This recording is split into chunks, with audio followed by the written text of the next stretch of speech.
नमस्कार, मैं भूपेंद्र पटवा। आप देख रहे हैं एकता न्यूज। चलते हैं सीधे खबरों की ओर। धमतरी में निजी स्कूल संचालक कल्याण समिति द्वारा सोमवार को प्रेस वार्ता रखी गई। प्रेस वार्ता में संचालकों ने बीते दिनों डीईओ कार्यालय में सौंपे ज्ञापन पर कार्रवाई नहीं होने पर नाराजगी जाहिर की। उन्होंने अपनी मांग रखते हुए कहा कि मुख्यमंत्री एवं शिक्षा मंत्रियों के पास अपनी मांग रखने के लिए समय ले रहे, लेकिन समय नहीं मिलने से उनकी मांग उन तक नहीं पहुंच पा रही है। अब एक सप्ताह के भीतर उनकी मांग पूरी नहीं होती है तो निजी स्कूल संचालक कल्याण संघ उग्र आंदोलन के लिए बाध्य होगा। संघ के अध्यक्ष ने कहा कि उनकी लगभग 16 मांगे हैं। ये सभी जरूरी व जायज मांग है। सरकार की अनदेखी से विद्यालय चलाने में तकलीफों का सामना करना पड़ रहा है। धमतरी में वैसे 240 निजी स्कूल हैं। इनमें से लगभग 20 स्कूल बंद हो गए हैं और अब भी कई स्कूल बंद होने की कगार पर हैं। संघ के प्रमुख मांगों में सत्र 2021-22 एवं सत्र 2022-23 की आरटीई प्रतिपूर्ति राशि आज तक अप्राप्त है। इसे अविलंब जारी की जाए। आरटीई प्रतिपूर्ति राशि का निर्धारण आज से लगभग 12 वर्ष पूर्व हुआ था। वर्तमान में भी उसी दर से राशि दी जा रही है, जबकि 12 वर्ष में विद्यालय खर्च में कई गुना वृद्धि हो चुकी है।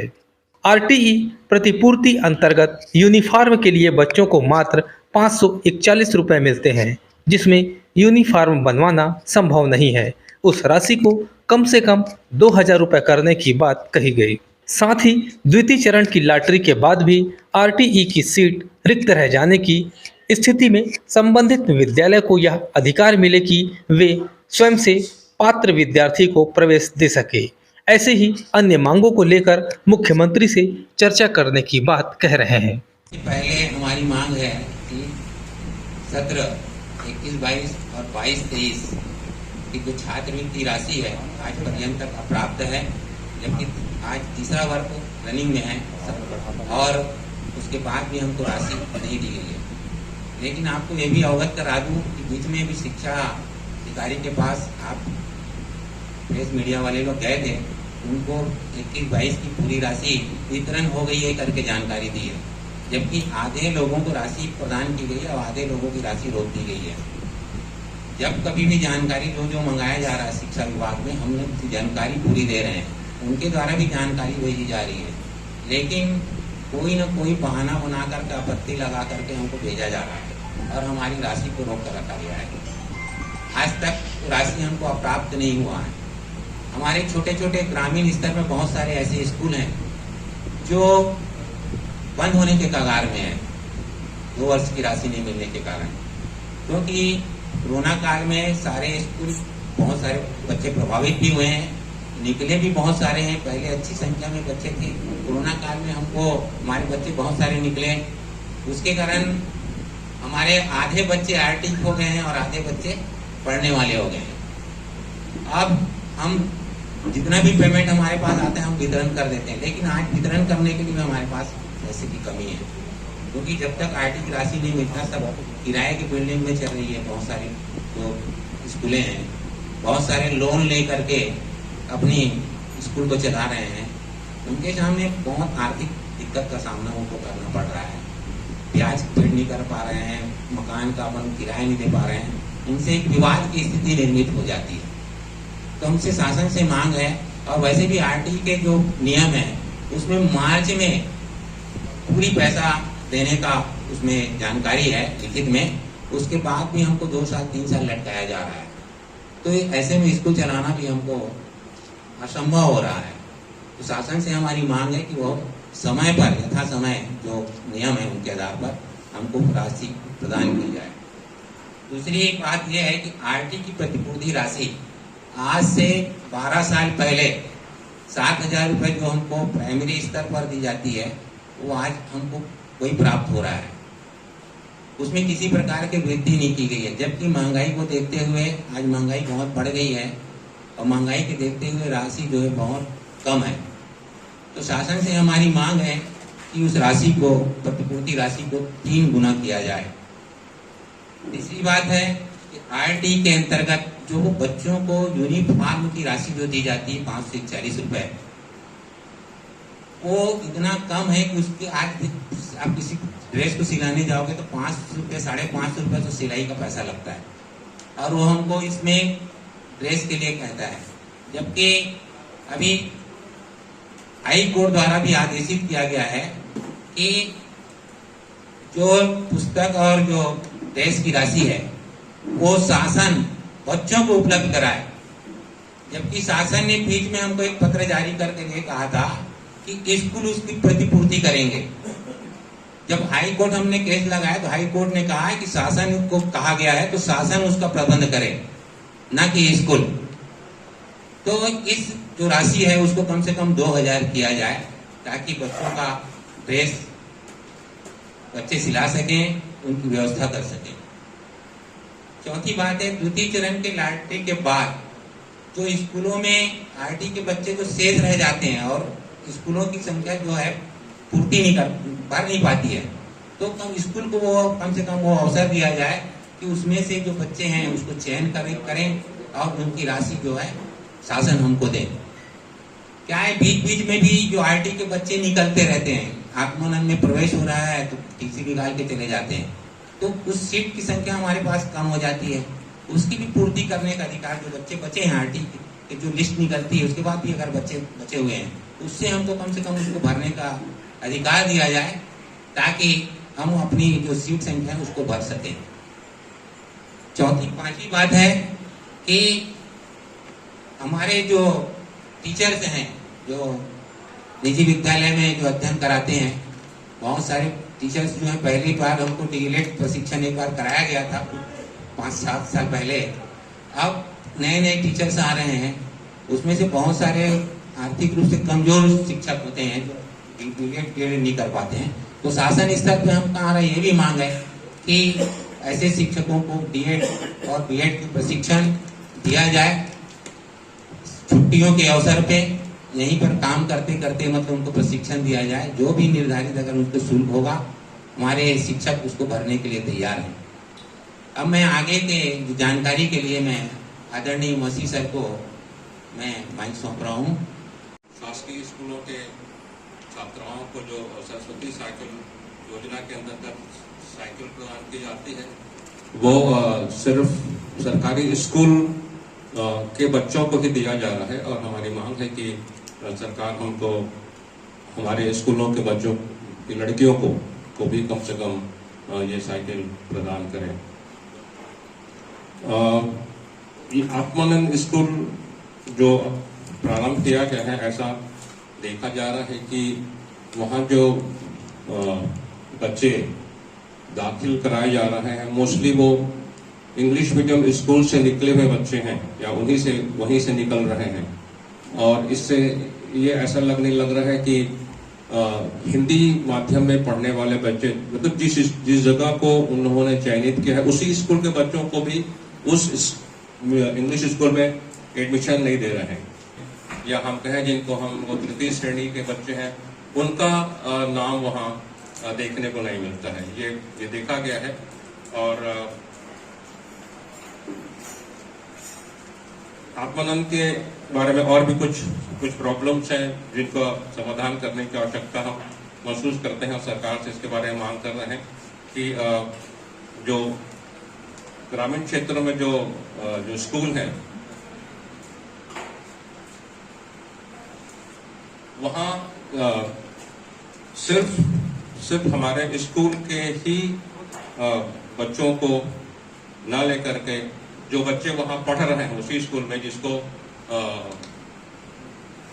न लेकर के जो उसी स्कूल के जो बच्चे हैं जो वहाँ जिस स्कूल को आत्मानंद स्कूल में कन्वर्ट किया गया है वहाँ के बच्चों को भी वहाँ एडमिशन दिया जाना चाहिए। लेकिन दिखता ऐसा है कि जो प्राइवेट स्कूल के विद्यार्थी हैं उनको ही एडमिशन दिया जा रहा है। पूर्व की मांगों को और पूर्व के विषयों को आप सबके समक्ष रखा गया। क्रमांक 9 पर हम लोगों ने एक बिंदु शामिल करने का प्रयास किया कि विगत 2 वर्षों से यह ध्यान में आया है कि आत्मानंद स्कूल के जो ड्रॉ सिस्टम है, निजी विद्यालय के जो प्रतिभावान छात्र हैं उनको तो प्रवेश दिया ही जा रहा है, तीसरे 10वें नंबर पर हम जाएं तो हिंदी में छत्तीसगढ़ राज्य शिक्षा संहिता धर्म, लिंग, जाति के आधार पर कोई भेदभाव नहीं करता। पर भेदभाव को जब निषिद्ध किया जा रहा है तो यह भेदभाव स्पष्ट रूप से परिलक्षित हो रहा है। इसी पर हम यहाँ पर यह भी देख सकते हैं, जो आप सबके समक्ष में भी है, क्या भाषा के आधार पर ड्रेस की डिजाइनिंग शासकीय स्कूलों में अलग अलग हो सकती है? क्या भाषा के आधार पर विद्यालयों में सुविधाओं का प्रभाव अधिक और कम हो सकता है? यदि हम मेरा बच्चा अंग्रेजी भाषा में पढ़ रहा है तो क्या उसे वेल फर्निश्ड क्लासरूम देना चाहिए? क्या हिंदी माध्यम में पढ़ने वाले बच्चे को टाटपट्टी में ही बिठा करके रखा जाए? तो केवल भाषा के आधार पर इस तरह से भेदभाव, जो कि शिक्षा संहिता के पूरी तरह से उसका निषेध कर रहा है। अनेक ग्रामीण क्षेत्रों में राज्य शासन द्वारा इस सत्र से पूर्ववर्ती हिंदी माध्यम को भी अंग्रेजी माध्यम विद्यालय बनाया जा रहा है। हिंदी हमारी राजभाषा के रूप में संविधान में भी है, लेकिन हिंदी भाषा को जिस तरह से बिल्कुल किनारे किया जा रहा है वो बहुत ही सोचने का और चिंतन का विषय है। और उस विद्यालय में पढ़ रहे जो बच्चे हैं उनको प्रवेश न दे करके जो निजी विद्यालय से आ रहे जो सक्षम पालक हैं उन बच्चों को ही प्रवेश दिया जा रहा है। इसका सीधा सीधा मैं आप लोगों को मैं उदाहरण देना चाहता हूँ। मैं आस्था विद्या मंदिर रामाकम प्राचार्य हूँ। मेरे गांव के ये शासन की योजनाओं में कहीं ना कहीं एक दोहरापन है जो राजनीति से प्रेरित है। आत्मानंद का रिजल्ट अच्छा दर्शाने के लिए जो अधीनस्थ कर्मचारियों के द्वारा सिर्फ प्राइवेट स्कूल के जो प्रतिभावान छात्र हैं उनको लक्षित करके प्रवेश दिया जाता है। नैतिक विचारधारा शामिल है, केवल शिक्षा को बढ़ावा देना नहीं। शिक्षा बहुत बारीक प्रक्रिया है जिसमें आप सभी पत्रकार जन इस बात को बिल्कुल भली भांति विचार करते हैं कि हम किसी बच्चे को बीच सत्र में भाषा के आधार पर प्रवेश देने से परहेज करते हैं, क्योंकि वो हिंदी माध्यम में पढ़ा हुआ बच्चा अपने आप में सर्वश्रेष्ठ है, लेकिन कक्षा 8वीं से 9वीं में आप अंग्रेजी में नहीं दे सकते। तो कहां से आएगा बच्चा? अंग्रेजी माध्यम विद्यालयों से ही आएगा। तो सीधा लक्ष्य किया गया है अंग्रेजी माध्यम विद्यालयों में संचालित होने वाले निजी संस्थाओं को। और नंद विद्यालय भी किसी निश्चित तौर पर के एक निजी शिक्षण जो कलेक्टर महोदय के अध्यक्षता में एक समिति बना करके उसका संचालन किया जाता है, कहीं ना कहीं वो निजी संचालन की दृष्टिकोण में चला जाता है। जब वहां पर काम करने वाले शिक्षक को बोनस अंक भर्ती में दिया जाता है, हमें भी तो मान्यता दी गई है, कुछ भी तो आधार मान करके हमें मान्यता दी गई है, हमारे शिक्षकों को बोनस क्यों नहीं दिया जा रहा? हमारे शिक्षक भी तो योग्य हैं, क्योंकि उन्हीं योग्यताओं को ध्यान में रख करके सर हमको भी भर्ती कराने का निर्देश शासन से मिलता है और तभी तो हमको मान्यता प्रदान करती है। तो जब सारे मापदंड हमारे शिक्षक प्राप्त कर रहे हैं, हमें मान्यता दी गई है, तो हमारे शिक्षकों को भी बोनस अंक क्यों नहीं दिया जा रहा? अंततः मैं यही कहना चाहूंगा कि स्वामी आत्मानंद जी के शैक्षणिक विचार और उनके व्यक्तिगत विचारों को आप पढ़ें तो वो शिक्षा के नैतिक मूल्यों के विकास पर बात करते थे, भाषाई विकास पर बात करते थे, सामाजिक विकास पर बात करते थे, सामाजिक एकरूपता के ऊपर बात करते थे। लेकिन स्वामी आत्मानंद जी की आत्मा तो कहीं है ही नहीं स्वामी आत्मानंद में, वो केवल नंद वंश के शासकों के द्वारा चलाई जा रही संस्थानें हैं जो कि शिक्षा को प्रयोगशाला बना करके रखी गई। इसके दूरगामी परिणाम, एक शिक्षक होने के नाते हम सब ये चिंतन कर रहे हैं कि इसके दूरगामी परिणाम बहुत ही भयानक है, जो आने वाली पीढ़ी के लिए बहुत ही चिंतन का कारण बन गया है। आने वाली पीढ़ी कैसे तैयार होगी? केवल भाषा के आधार पर आप उसमें जिस तरह से भेदभाव रख रहे हैं कि हिंदी माध्यम के बच्चों के अलग और अंग्रेजी माध्यम के बच्चों के लिए अलग सुविधाएं, ये उचित नहीं है। तो यही सब बातें थी आप सबके समक्ष रखने की। और उसी कारण से बंद हुए, जितने भी स्कूल जो बंद हुए हैं राशि नहीं मिलने के कारण, समय भी नहीं मिलने के कारण ही बंद हुए हैं। ऐसे 20 स्कूल लगभग हो चुके हैं जिले में। एक बड़े बड़े हायर सेकेंडरी स्कूल भी बंद हुए हैं नगरीय क्षेत्र में, दो जो 600-700 की स्टैंड हुआ करता था, कोरोना काल में वो बंद हो गए। मतलब जैसे जैसे हमको समय मिल जाता है, हम अपनी मांग को 1 सप्ताह के अंदर उनको देंगे शिक्षा मंत्री को, आप इनको पूर्ति कीजिए। फिर उसके बाद हम फिर अगला स्टेप हमारा रहेगा कि अभी हम काली पट्टी लगा करके हम काम कर रहे हैं, विरोध प्रदर्शन कर रहे हैं। इसके बाद हम घेराव करेंगे, धरना प्रदर्शन करेंगे। मतलब हम किसी कोरोना काल में भी हमने कम नहीं किया। अब जैसे तैसे मतलब चलाना है, क्योंकि जो इतने वर्षों से काम कर रहे हैं हम कैसे उसको अलग कर दें। तो हमारा मांग जो है बच्चों के साथ साथ टीचरों के लिए भी है, और हमारी जो राशि है वो समय पर मिल जाए हमको, और शासन की जो थोड़ा गलत नीति है वो उसमें सुधार कर लें, ताकि हमको कोई तकलीफ ना हो।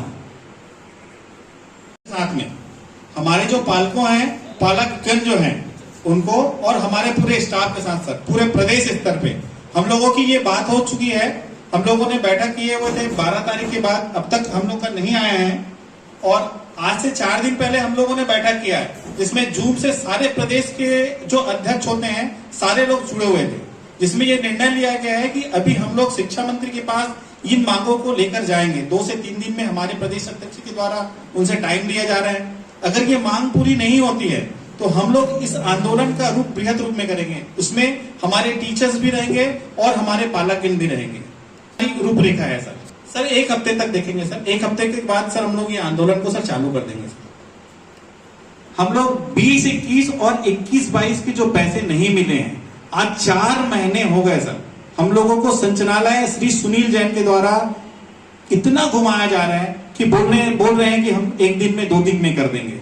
हमारे डीओ साहब ने कहा कि हमने लेटर भेज दिया है। हम लोग जब डीओ कार्यालय गए तो बोले आपको 2 से 3 दिन में मिल जाएगा।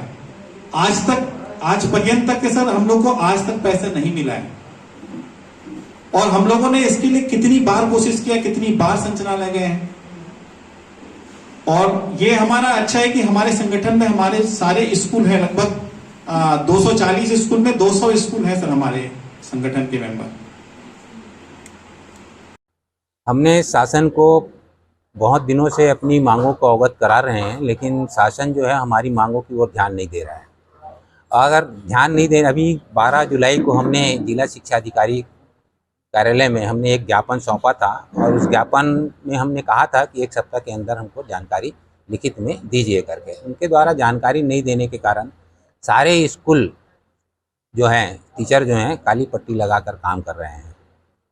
ये स्वामी आत्मानंद शासन द्वारा जो आत्मानंद स्कूल चालू किया गया है उसका उद्देश्य बहुत अच्छा है, लेकिन वो जो निजी विद्यालय हैं वो उनके जो कर्मचारी हैं जो उनको हतोत्साहित करने का प्रयास कर रहे हैं। जैसे आरटी में आप लॉटरी सिस्टम रखे हुए हैं, लेकिन प्रायः देखा जा रहा है कि जितने प्राइवेट स्कूल के जो टॉप बच्चे हैं उन्हीं का नाम लॉटरी में निकल रहा है, और जो 3rd डिवीजन जो पास हुआ है या पास आउट हुआ है उन बच्चों का नाम उसमें नहीं दिखता है। मतलब ये माने कि राज्य शिक्षा नीति तो अभी लागू होने को है, लागू हुआ नहीं है, लेकिन वो शिक्षा नीति जो है बहुत अच्छी नीति है। उसमें व्यावसायिक कोर्स को भी इन्वॉल्व किया गया है, ताकि बच्चे जो हैं खाली पढ़ाई के ना करके पढ़ाई के साथ साथ रोजगार के अवसर उनको प्रदान की जाए। सर मांग अभी तक पूरा नहीं हुई है, आप लोग बहुत टाइम ले चुके हैं, मंत्री से आंदोलन कब से करने और किस रूप से करेंगे? हमारी मांग जो है, हमने जिला शिक्षा मंत्री से हमने अभी समय लेने का प्रयास कर रहे हैं। अगर 2-3 दिन में समय मिल जाता है, हमारे प्रदेश एसोसिएशन के अध्यक्ष द्वारा हमको आश्वस्त किया गया है 2-3 दिन में आपको समय मिल जाएगा, और समय मिलने पर हम संपर्क करके हमारी मांग को उनको सामने समक्ष रखेंगे, और उनको हम 1 सप्ताह का टाइम देंगे। 1 सप्ताह के अंदर अगर हमारी मांग को पूरी कर देते हैं तो हम अपना आंदोलन स्थगित कर देंगे, और नहीं अगर हमारी मांग को पूर्ति करते हैं तो हम धरना प्रदर्शन करेंगे, घेराव करेंगे। कितनी मांगे?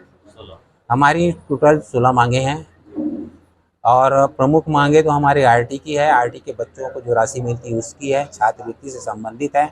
हमारी मांगे जो हैं, हमारे निजी विद्यालय में कार्यरत जितने शिक्षक हैं, शिक्षक शिक्षिकाएं हैं, उनको बीएड या डीएड प्रशिक्षण दिया जाए।